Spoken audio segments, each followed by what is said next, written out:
很开心可以来到这个节目，因为我老公在家老看这个节目，自己一边看一边就在那儿嘎嘎乐。可以说结了婚之后，很久没有看到过他这么开心了。大家可能不太了解婚后的生活，一切都会归于平淡。每天两个人就是坐在家里各玩各的手机，偶尔呢分享一些搞笑的节目片段。所以想要维持婚姻，不仅要有爱，还得有爱奇艺。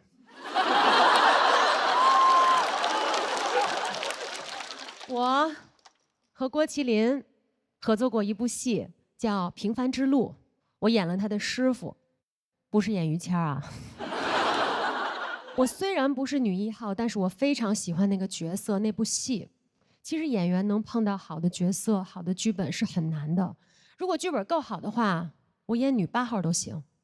如果剧本非常非常好，别说演他师傅了，让我演于谦也行。我曾经入选过全球最美100张面孔，这事儿其实我一开始并没有很在意，但是那个时候我也当过主持人，每一次被介绍总是加上漂亮、最美、最美主持人这些词，直到最近我才摆脱了这个标签，感觉到特别的踏实，因为今天来到这里，最美主持人的称号已经另有人选了。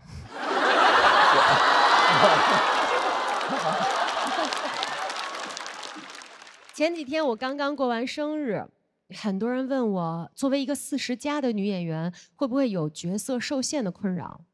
其实我感觉还好，因为我既可以当姐姐，又可以当老婆、妈咪、小姨，甚至在网上我还当上了老公。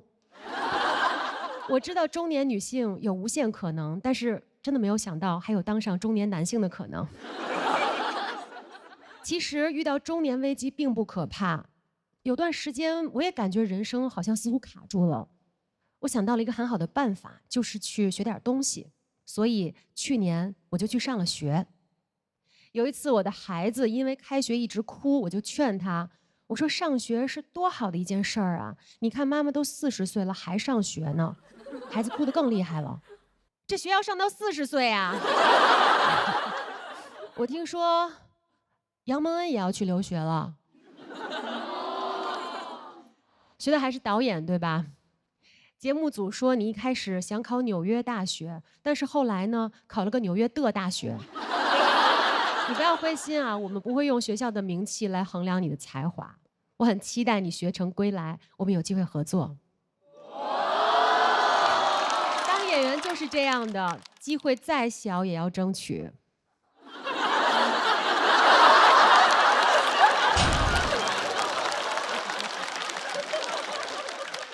很多人觉得我英语说的还不错，问我是怎么学的。其实我真的没有上过什么补习班，除了高中毕业的那个暑假，我上了新东方的英语课。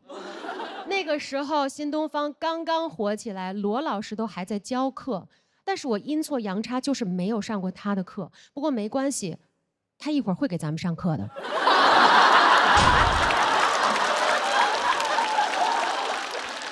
最后我想要和选手们说的是，我知道比赛大家压力都非常的大，但是从人生的维度上来看，这不过只是一场比赛而已，放平心态可能会有更好的结果。这就是我一个今天完全不用比赛的人给大家的建议。谢谢大家，我是猪猪。嗨，朋友们，很开心给大家演出，这确实很吸引注意力，你知道吗？上个赛段比赛的时候给手摔断了，现在是黑灯和小佳的竞品。我就是这一期的新残疾人，算是喜榜残疾人。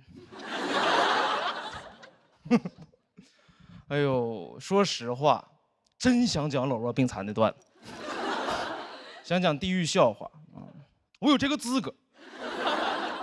我在20岁那年就得了糖尿病。我知道你们是因为听感上更像是刘仁成的段子。20岁，在我们的教育观念里算小孩，小孩就是得不了任何病。我小的时候是没办法和长辈说难受的，但凡说难受，就以你是小孩的名义来否决你。他们甚至会剥夺你身上的器官，从来没办法和长辈说腰疼。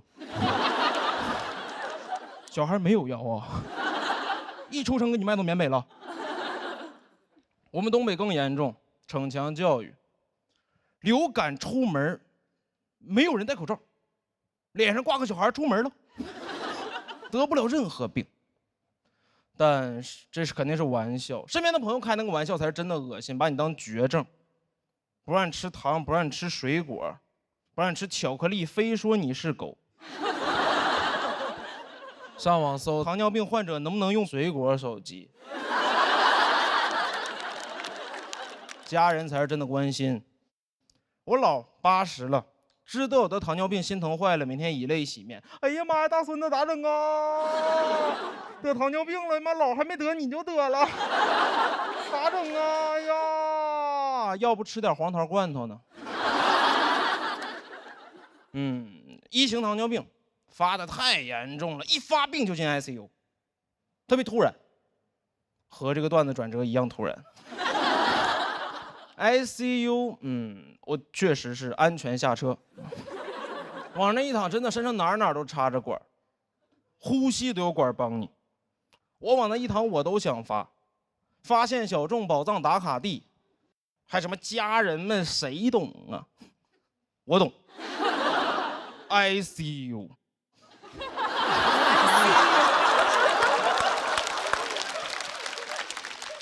再出来的时候，在隔离病房，周围全是那种老人、老头嘛，他们很健谈，在里边聊天。大爷问你怎么进来的，看着我说老弟，你这么年轻，你来这儿，你得是癌呀。我说大爷你别闹，我糖尿病。他说你别闹，这屋里谁没有糖尿病？当时才意识到，糖尿病只是见他们的门槛。之后就一直以为自己可以像是一个正常人一样，每天打胰岛素活着。但直到去年，大学毕业找工作，考了老家一个社区，被拒绝了。那个手册一翻开，写的是有犯罪记录不行，大面积纹身不行，糖尿病等慢性病不行。没有想到这个门槛面前，我和杀人犯一个级别。没有想到为什么我明明慢性病，我又不是那种病。我没有办法伤害别人，我伤害别人，我小糖尿病怎么影响我在那个岗位上端茶倒水吗？主任喝茶，我说你先别着急，我亲自倒。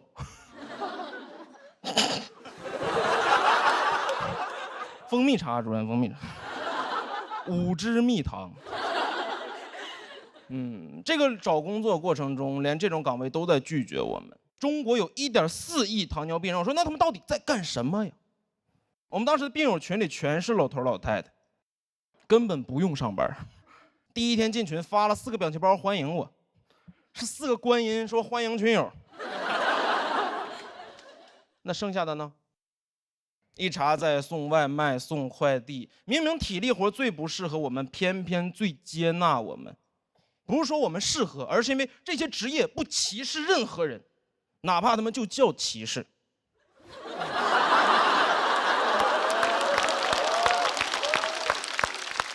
我真的在找工作过程中屡屡碰壁。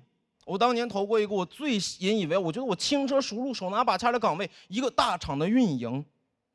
所有面试全过了 ，HR 为了拒绝我说那个话坦诚且残忍，担心你的体力问题，没有办法胜任我们这个岗位。体力，奥运会上足球、网球、冰球各个领域都有糖尿病的运动员，我们的体力可以打奥运会，没有办法上这个班，这得多需要体力！我能为国争光，没办法为他卖命。我不是来端茶倒水，有什么东西是我那个体力干不了、端不了的吗？又不是铁饭碗。真的说的话很坦诚残忍，说担心你在我们岗位上猝死。他知道自己的岗位能猝死，但是不能死一个糖尿病人，必须死一个健康人，得有武德，不杀老弱病残，对吧？工作作强度大，你降低工作强度啊？怎么你想招个命硬的，招个累不死的，招个能吃苦的，更适合我了，我就吃不了甜。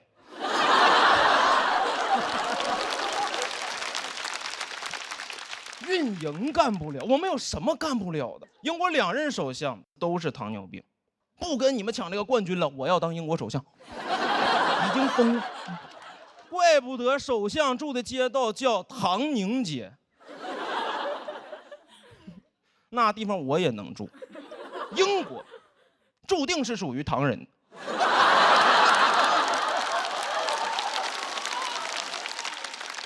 如果当英国首相这个愿景太过于荒谬，那我还是希望能回归本真，希望所有人在找工作过程中都不被歧视，这个世界该填的填，不该填的不填。谢谢你们。大家好，我是彩亮。我这个人情绪稳定，很少哭。我妈教育有方，小时候日记被我妈偷看了，哭。我妈说：“你日子多幸福啊！你想想那非洲小孩，饿的都吃不上饭，人家都不哭，你哭。”我说：“你咋知道人没哭呢？非洲小孩日记你也偷看呢？”我妈说：“哭没用，写日记也没用，要是真喜欢写，就写出高分作文才有用。写作文老是那个题目，我爱我的妈妈。我当然爱我妈妈了，别人妈妈那不阿姨吗？想得高分永远是那几句话。我的妈妈在我高烧的深夜照顾我，在雨中接我放学，为我打伞，淋湿了自己。哎，淋湿的永远是我妈，但发高烧的永远是我。那年东北旱灾，庄稼旱死了上百亩，我妈被雨淋湿了47次。我妈在哪儿哪儿下雨，铁岭萧敬腾。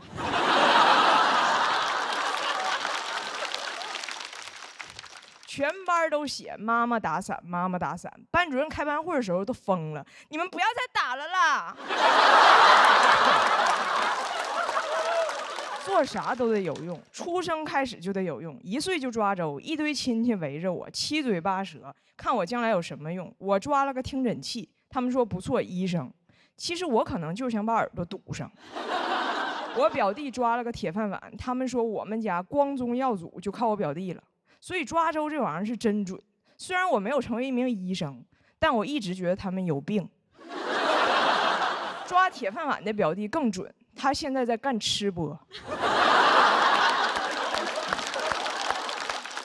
就算死了也得有用。我姥爷走了20年了，这20年我姥每周给他准备3根破香蕉和5个过期月饼，求他办了70多件事儿，就没有人考虑过他生前糖尿病。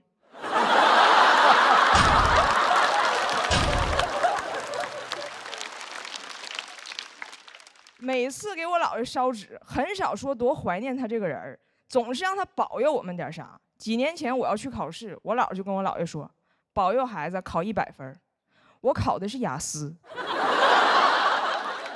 一出分7.5，我姥转身就把月饼撤了。家里别人遇到什么事儿也会求我姥爷帮忙，除了烧纸还会烧烟呐，什么别的。这么说吧，我姥爷身边现在全是2手烟、2手手机、2手手表。我姥爷在那边急需一个转转。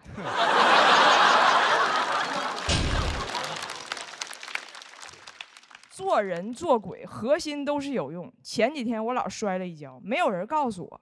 我妈后来说，告诉你你回来也没有用，人呢还是要做有用的事儿，你就好好整理短视频。我说妈，如果所有人都只做有用的事儿，谁刷短视频？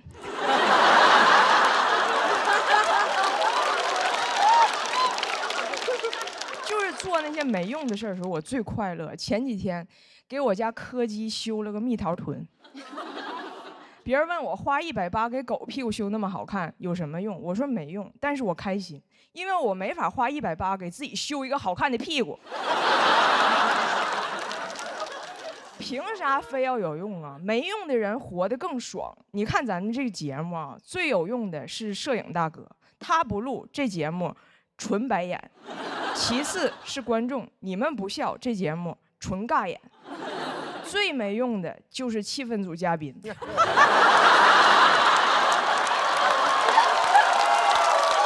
太早了。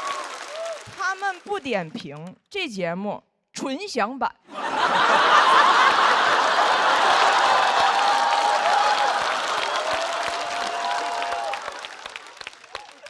但是我们有谁比他们过得好？我们每天都在努力做一个有用的人，干有用的事儿，好累呀，不想有用了。直到今年第1轮比赛的头一天，突然看到一条新闻，言之凿凿说小行星即将撞击地球，导致世界末日。我说，哎，要是真的，怎么还有种解脱感？就是不是我主观不努力啊，是客观不允许了。这就好比公公婆婆天天催着生孙子，结果一觉醒来绝经了。那种精神状态就是绝子。我说小行星，你可说准了，来啊！那一夜我灵魂狂欢，什么有用都没用。看见别墅废墟，看见豪车废铁，看见富航狒狒。我还真走了。不努力了，什么喜剧之王单口季不去，另一个节目也不去，地球都要熊熊大火烧焦了，那爱奇艺的节目和腾讯的节目都会糊。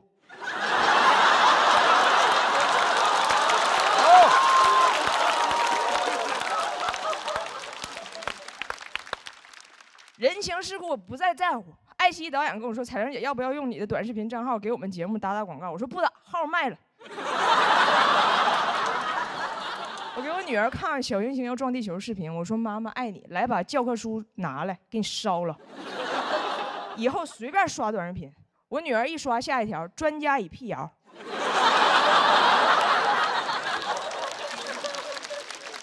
我说：“写作业去，把火也灭一下。”我女儿说：“妈妈，那你呢？”我说：“我看喜剧，爱奇艺喜剧之王单口季，花小钱看大戏，连续包月更便宜。”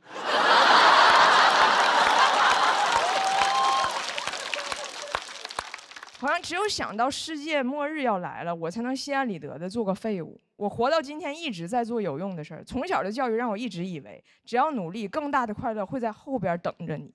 但这是骗人的。小时候我们院里仨女生都喜欢跳皮筋儿，我老是回家写作业凑不齐。但是写作业的时候嘴里也捣鼓小皮球、拿脚踢、2856、2857，再凑齐，岁数大跳不动了。那年我们仨正好28、29、31。那时候我姥爷亲手扎了一个风筝，老想带我出去放，还用吃的诱惑我说：“走啊，香蕉带着呢，还有月饼呢。”但是因为我有作文课、数学课，一次都没去过。现在在看放风筝，风筝和姥爷都在天上。我写完这篇稿子，跟我女儿说，什么都没用，你的世界你快乐最有用。我女儿说：“对呀，我的世界本来就没有别人呢。”谢谢大家，我是彩玲。Hello， 大家好，我是陈树。我今年24岁，已经开始做体检了，不是查糖尿病啊，也不是身体有什么明显的症状，就是感觉按照我这些年的生活习惯来说吧，也该出点问题了。去的是那种体检机构，效率很高。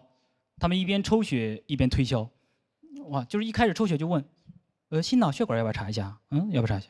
微量元素要不要查一下？那胳膊上插着针管能不查吗？我感觉如果说不查，他会把血给我打回去。不查是吧？那抽多了，抽多了。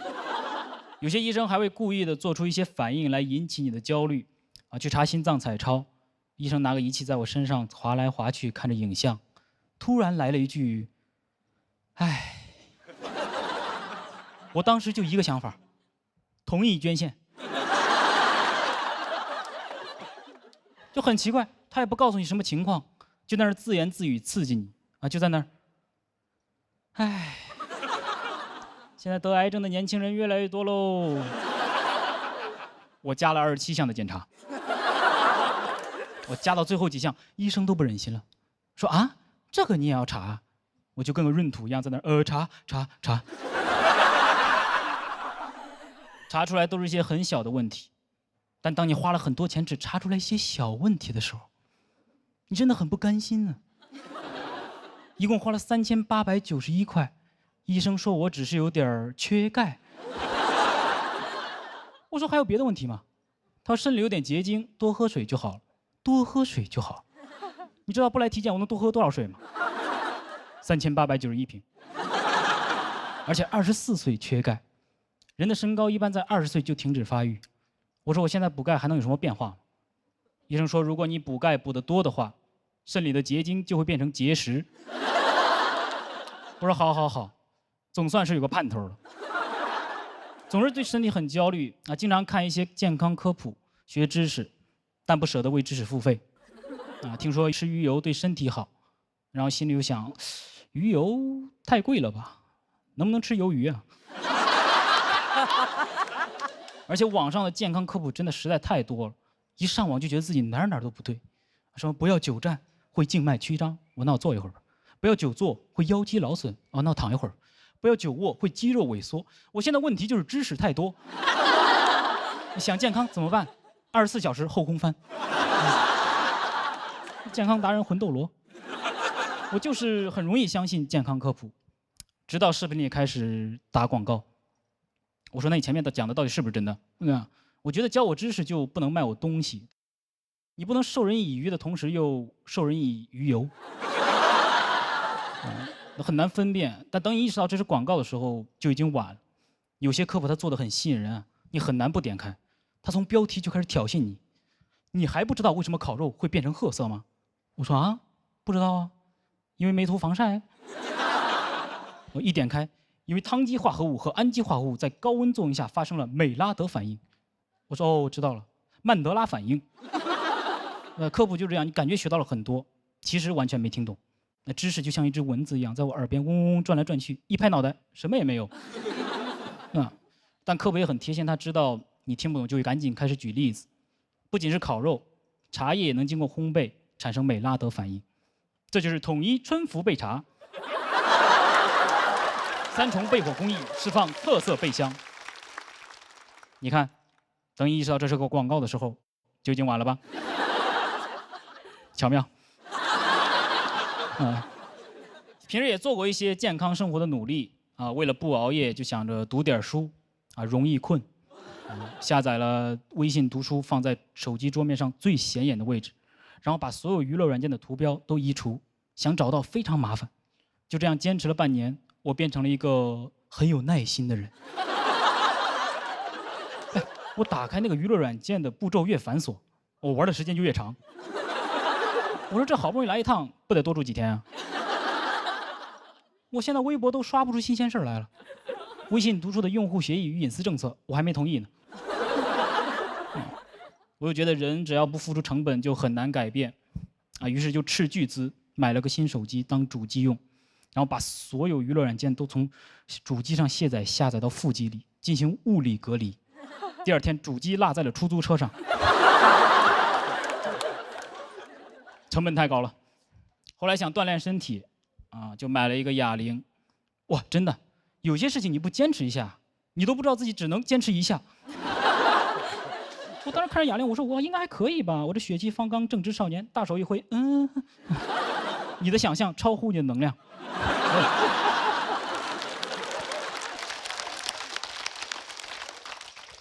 强撑着硬举了一下，哎呦，10分钟喘不过气来，说不出话。终于知道这个东西为什么叫哑铃了。就是很难坚持，很容易放弃。听一些自律的健康博主说，只要努力，什么时候都不算晚。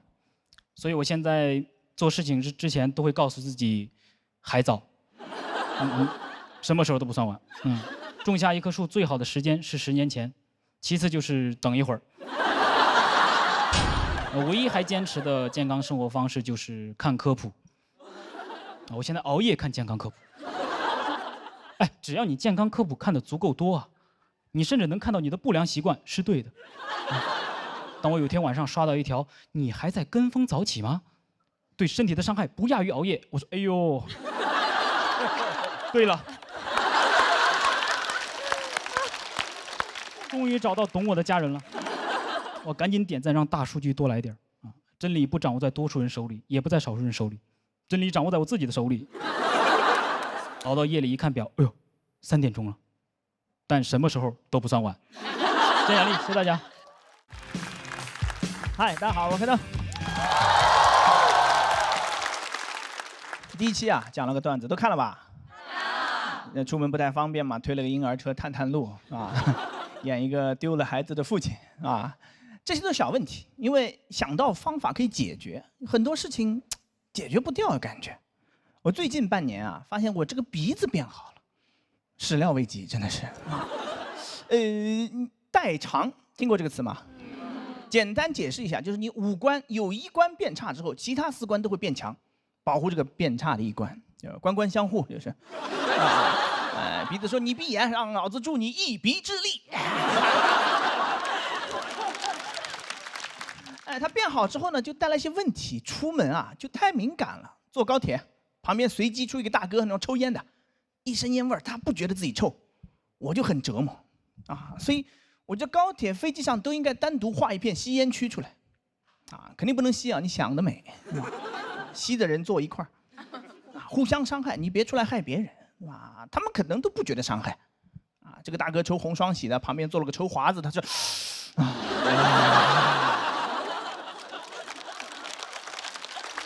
上流的味道，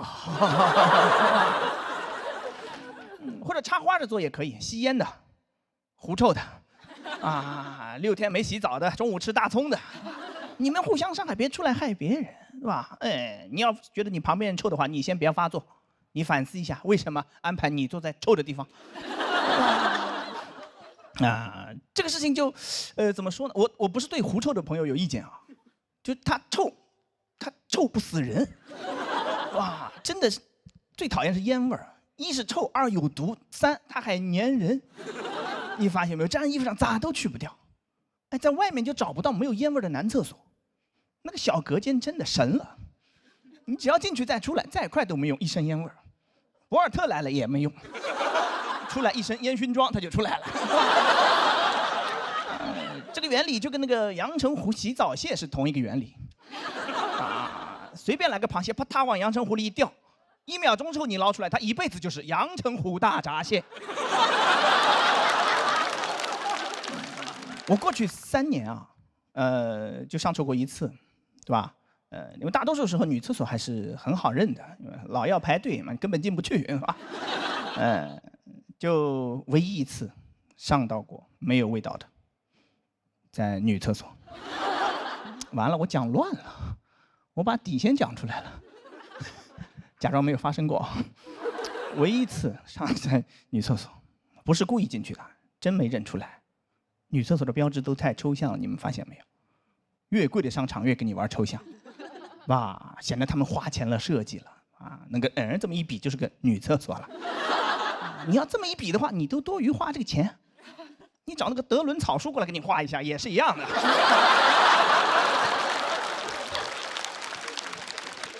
找德伦草书，别说花钱，他给你钱，他能吧？形象一点的也有，应该都见过。烟斗、高跟鞋见过对吧？你说你要画烟斗，我不就明白了吗？女生去左边，福尔摩斯去右边，是吧？然后就上错过1次，啊！但那次一进去我就知道错了，因为我刚把那个小隔间门一关上，就听见2个高跟鞋走进来了。说完了，福尔摩斯来都解释不清楚了，现在不能发出声音了，就思考一个问题：怎么能活着走出去？后来是怎么走出去的呢？就是走出去的。有一个爆炸头，戴个墨镜，跟大妈一模一样。走出去就可以了。这就是大多数人生困局的解法。怎么走出去？你走出去就好了呀，对不对？道理每个人都懂，但很难做到啊，因为你们的自信不够盲目。我后来，找到了一个好地方，母婴室，也是误入啊！那天见了鬼了，男厕所也排队，千年等一回算是啊，我等不及了，我有点拉肚子，我灵机一动，我说我去无障碍厕所，没毛病吧，对吧？进去门一关，一回头，就一个桌子，在这儿就可以吗？残疾人你也不能这么嚣张啊！你保洁也是人，来到门口把门一开，门上画了个奶瓶。母婴室啊，不是每个母婴室都有马桶的，但是每个母婴室都不会有烟味儿，能理解吧？因为父亲没有进去过。见过妇婴室吗？很少吧，对不对？想过没有为什么？父亲不太管孩子，父亲自己都管不住，上个厕所不抽烟他都忍不住。哎，那妇婴室真开了咋办？谁照顾谁呀，对吧？自己还是个婴儿呢。哎，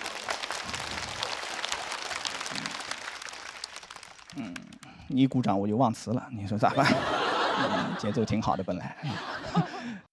自己还是个婴儿呢。好，父亲自己还是个婴儿。我问过很多朋友，为什么上厕所要抽烟，对不对？你怎么吸得进去的呢？那里面味道这么复杂，我都恨不得那几分钟没有呼吸了。你怎么做到在里面享受？我说你要这么吸的话，是不是嫌烟太淡了呀？混着抽劲儿大，是不是？对吧？哎，他们给了我一个答案，一模一样。他们说这么多年已经形成条件反射，这两个动作已经死死的捆绑在一块儿了。要是不吸一点的话，完全出不来。我说是通的吗？难道啊？你听多么荒谬！条件反射，那你在外面吸的时候咋办呢？难怪餐厅都禁烟呢，我心想，是吧？母婴室其实也只去过一次，走错过，因为那次真的巨尴尬，我后来就无比注意，因为那次一出来发现是母婴室，我赶紧回头走吧，走不掉了。一个妈妈抱着孩子正要往里进呢，一看到我俩都尬住了。幸亏我脑子快，我一句话耗尽了我一生的智慧，但是化解了尴尬。我说我儿子呢？我儿子去哪儿了？我就出去接了个电话，谁给我儿子抱走了？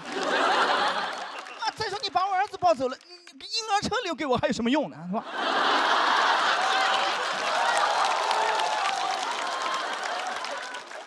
一个蓄谋已久的 callback， 提前3轮开始谋划我这个眼睛全长到心里去了。但第1轮播完，其实也本来这个段到这就结束了因为播完了嘛，有一天反馈，有个人说丢了孩子的父亲这个说法听了很不适。哎，这是一个讽刺不是真的谁有孩子丢了，对不对？所以为了照顾这种朋友的感受，我以后也不会这么说了。我要再走错母婴室再碰到人的话，我就说那个我爸呢？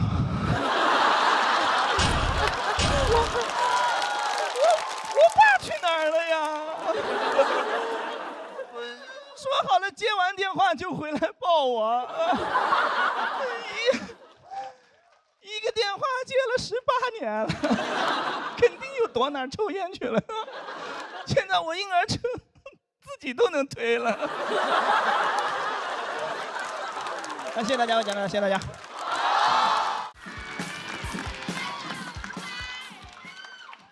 没救了。今天这个妆发，这个造型，怕是迪士尼要通缉我了。我刚刚一路上过来，就听到好多姐妹夸我，对吧？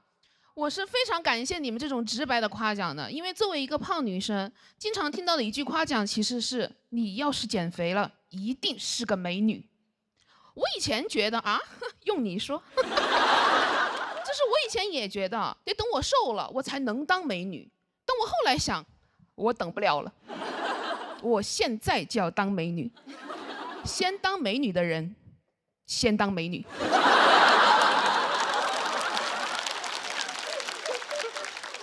怎么还想用这种标准要求我呀？真的是我是谁呀？我吃过的饭比他吃过的饭都多。但我也知道在这个大环境下面呢，女生不被影响其实是很难的。我经常刷小某书，看到有女生发自己的自拍照，然后让大家给她打分的。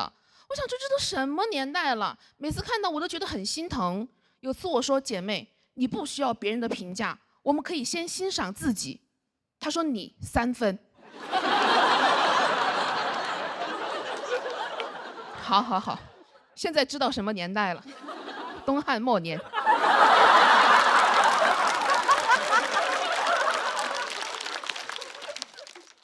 当然了，被观众评价呢，其实是我这个脱口秀工作的一部分嘛。但是你们不知道，有一些 report 它真的写的非常离奇的。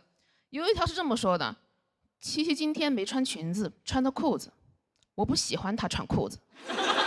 我说人都得穿裤子，就算我今天穿了裙子，我也穿了裤子。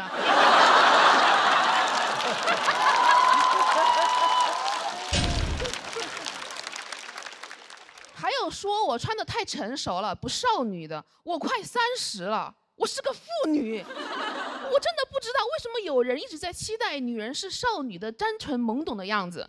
你们知道《一路繁花》吧？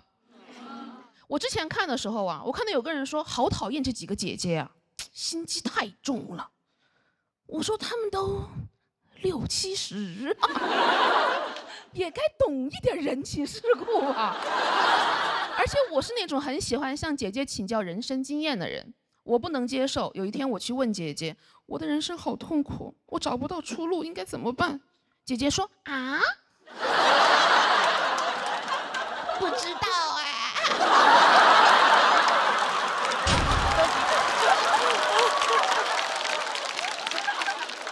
人怎么可能保证单纯的？保持不了的。这个世界就是在逼迫人学会人情世故。我以前上班的时候，对，我是上过班的，和其他的脱口秀演员略有不同。我当时去面试一个电影公司啊，那个面试官是一个中年男人，他是一个制片人。我当时的梦想就是当一个制片人，当时跟他相谈甚欢，我想权力我来了。结果他问我：“你现在有男朋友吗？”我想啊，爱上我了。我说我不接受办公室恋情。他说我是怕你以后结婚啊会影响工作。我一听特别着急，该说你放心，我连恋爱都不谈。但进了公司1个月之后啊，就是也没有进入权力的漩涡，因为我每天都在办公室里贴发票。我找了那个面试我的制片人，想争取一下去剧组给他当制片人助理嘛。他当时跟我说：“你的事儿呢，我会考虑的。这样，待会儿呢，我要去跟人吃个饭，你可以吗？”我说：“吃饭，擅长。”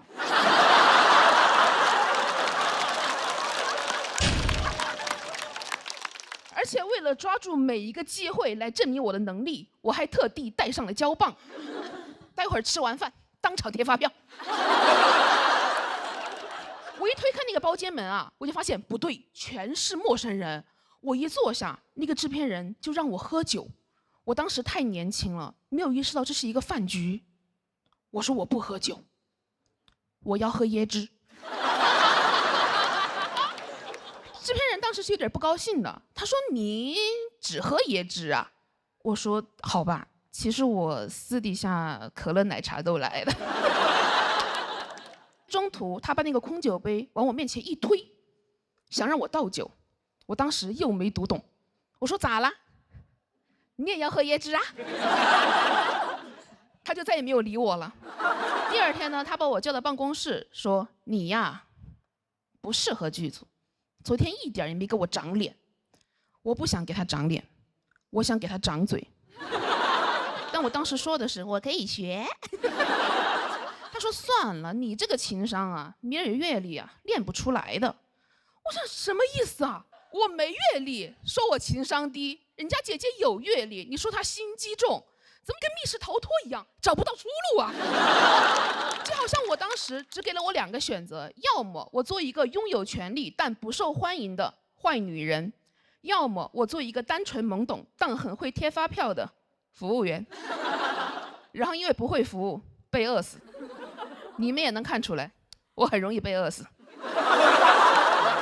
我想改变规则，我想喝椰汁。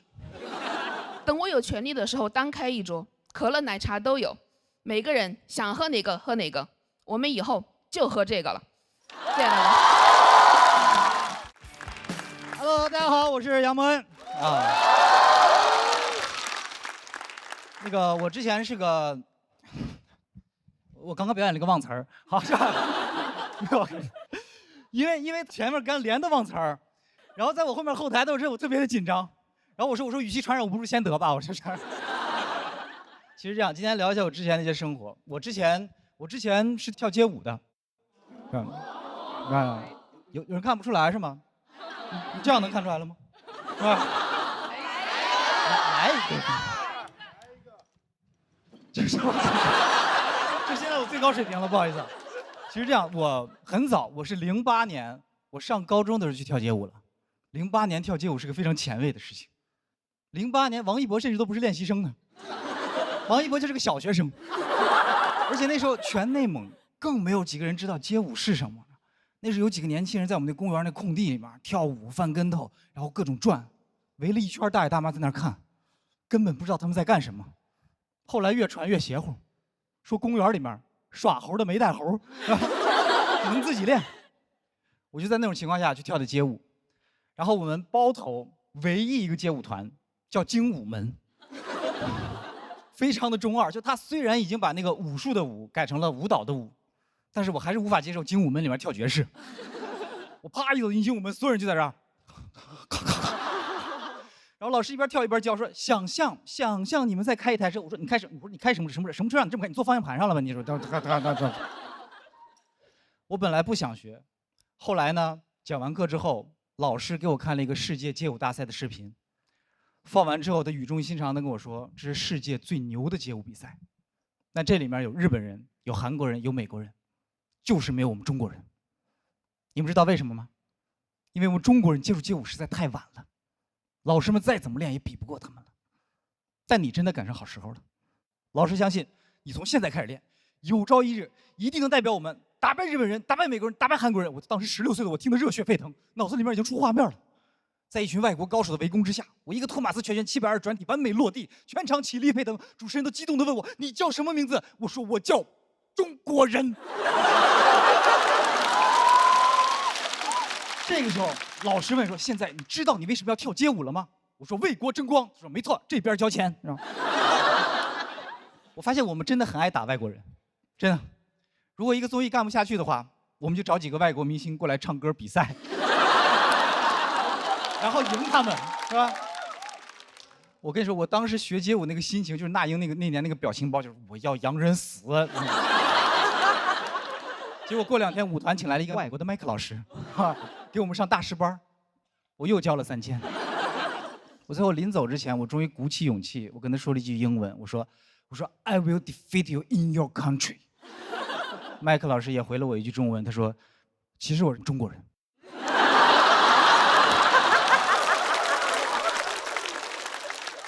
就是从那时候开始，我发现我的爱国心就被利用了，而且我回想起来，发现我最开始想跳街舞，不是想要为国争光，我当时就想吸引女生。但是我太幼稚了，我发现跳街舞其实根本不能吸引女生。那时候上高中，没有几个女孩喜欢跳街舞的。你们想象一下，如果你男朋友是跳街舞的，你怎么跟别人介绍他？啊，别人一说啊，我男朋友学习好，年级前3，我男朋友体育生，校100米记录，到你了，我男朋友能用脑袋在地上转10圈，你男朋友只腌陀螺吧，那么厉害转。我当时就是那个陀螺，我练头转练得非常厉害，他们甚至还给我起了个绰号，叫我钻地龙。我觉得不够酷，还起了个英文名叫钻地 dragon， 钻地 dragon 就是拼音钻地 dragon。然后我本来还觉得挺酷的，后来直到有一回我去外地参加那个街舞比赛，他那个比赛是他介绍选手上场的时候，他是把你来自哪里和你的外号连在一起介绍出来。我刚说我家乡是包头市，我当时下面已经很唏嘘了，我说包头钻地龙，我这听起来是不是有点愚蠢呀？结果我没想到那个 DJ 比我想象中还要愚蠢。他操的时尚又浑厚的口音开始介绍我说：“哦，接下来这位选手是包着头的钻地龙。”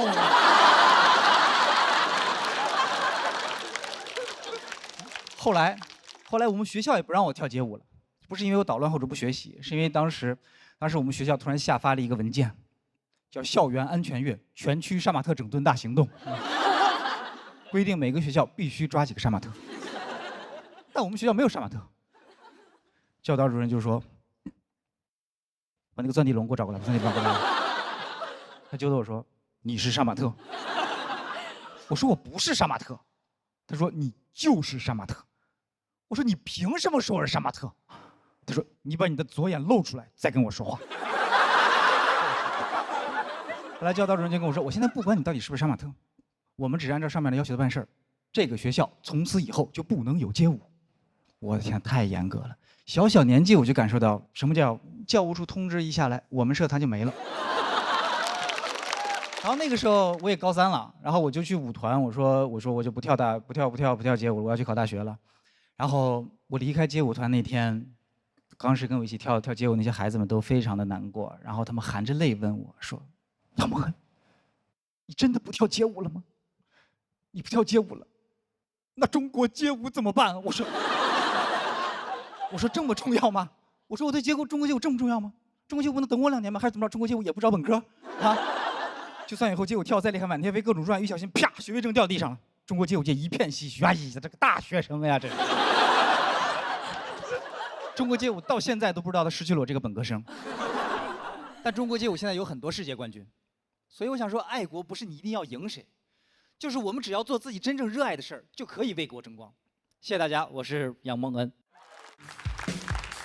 Hello， 大家好，我是刘洋。现在也可以跟大家说了，然后今年呢也是同时参加2个节目，喜人还有这个喜单2个节目一块儿参加。去年也是参加这俩节目，有的时候你连续跨年去了，这舞台有毛病，这舞台。我该不会一会儿也要去学导演了吧？你知道，你连续2年跨平台参加2个节目，你就会有一种，你好像在肩负2个平台和谐共处的使命的感觉。我现在都不是刘洋教主，我是文成公主。最近有一点公主病啦，最近。因为我的膝盖有问题，我的膝盖是这样，就是这个髌骨这个部位啊，它是能移动出来一节，就是它能移动。这个还好，没想过去治，因为有的时候走路的时候能帮我看看后面来没来车啊，这个。但是最近不一样，最近它开始响了，就你只要一弯腿，它就嘎巴嘎巴的响。我说这得去医院看一看。我有个朋友给我推荐了一个专家号，特需专家，500块钱。各位，我在想，一个号如果贵到500块钱，你最好给我说出一个我没听过的病。你要说就是老了，我可不走了。然后那个专家果然名不虚传，我到了他那儿才知道，原来我这个髌骨外移的症状对应的病叫做髌骨外移。然后这个专家说，你现在这个情况最好立即做手术。我说太好了，你们医院做这个手术最好的人在哪儿？他说就站在你面前。我说那快来到我身边，我的膝盖都为你鼓掌了，我现在。然后这个专家跑过来给我检查我的膝盖，他一蹲下来，我一点没骗各位，他膝盖比我的还响。我说快请起吧，这特需专家是哪个虚啊？这是，您就给我推荐个一般虚的专家就可以了。然后他给我解释了为什么他膝盖会响，以及我为什么必须找他做手术，我一句都没听清，因为他膝盖太响了。我们俩都不能同时在屋里面走路。别人说，哎，里面在打快板，里边有天津人。然后同时他说你还可以选康复训练，康复训练是这样的，就是放松大腿外侧的肌肉，把你的膝盖推回去。我当时就选了这个，我说这个多完美啊！虽然保守，但不疼啊。选错了。一到康复科就觉得不对呀，这个地儿那都不像一个病房，那就像一个满清10大酷刑的主题乐园，哪有床啊？那都是各个刑具啊，放在那儿。有个老大爷正在那儿玩车裂这个项目，4个人抓着他在那儿。我说我是没来过康复科，这边都是先弄坏了再康复嘛，这。然后那个康复科的医生过来，他先用筋膜刀给我放松大腿。各位，你知道筋膜刀吗？筋膜刀就是用你的筋磨刀。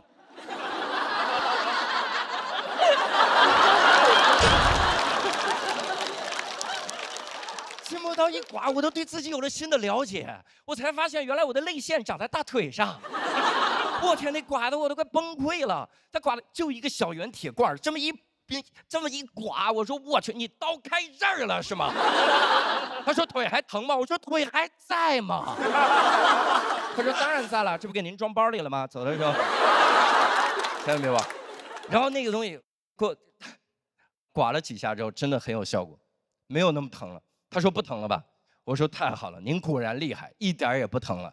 他说那我们正式开始喽。正式开始是他拿手肘摁，我当时想手肘还能比筋膜刀更疼吗？他一摁，我说我去，大哥这是手刀啊，这是，不是康复科的康复，什么 Chinese 康复啊？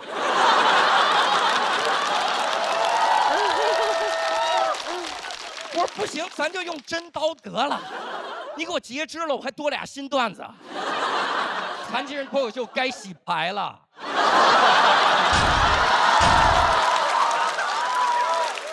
给我摁那第一下，我都不是疼，我是直接看见我姥姥了。然后再摁，我就看到我其他的祖先，我太姥姥刘备、刘邦什么的。刘邦说：“大风起兮云飞扬。”再这么下去，得摁死我们小刘洋。关键疼成这样，他还跟我聊天。这个时候是聊天的场合吗？他在那儿跟我聊，他说疼吗？我说你瞎吗？他说疼就对了。人呐，就3个部位疼起来最要命。第一，三叉神经痛，疼的时候面部拉扯，头痛欲裂呀，男人呐。第二，带状疱疹，俗称缠腰龙，一滴汗下去针刺一般呐，男人呐。这第3呐，就要数那肾结石了。我说这和我的腿有屁关系啊！他说就是给你科普一下。不说我是疼起来很无知吗？我需要你科普。他也觉得这样不对，他开始问我关于我的问题了。大哥，我疼成那样就不要问我问题了，真的很像刑讯逼供啊。他问我的每个问题，我都从根儿上实话实说，根本来不及编瞎话呀！我在那儿问我你是做什么工作的？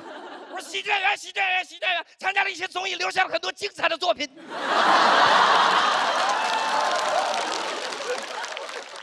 哦，那你是一直干这个吗？不是，以前是新东方老师，现在已经从良了，还孩子一个快乐的周末啊。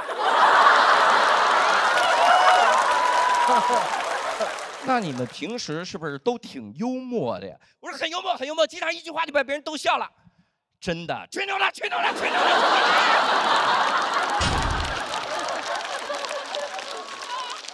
各位，那天我对疼痛都有了新的理解。我以前问我一个朋友为什么不打耳洞，他说因为怕打耳洞很疼。各位，我不知道各位有没有害怕打耳洞疼的人，如果真的有，我给各位一个建议，你在做康复训练的时候打耳洞，真的管不上耳洞疼啊！一摁腿，打耳洞，两边都打，耳骨钉，必定比花文化，支持4个姿势，阑尾也切了，阑尾我们拽。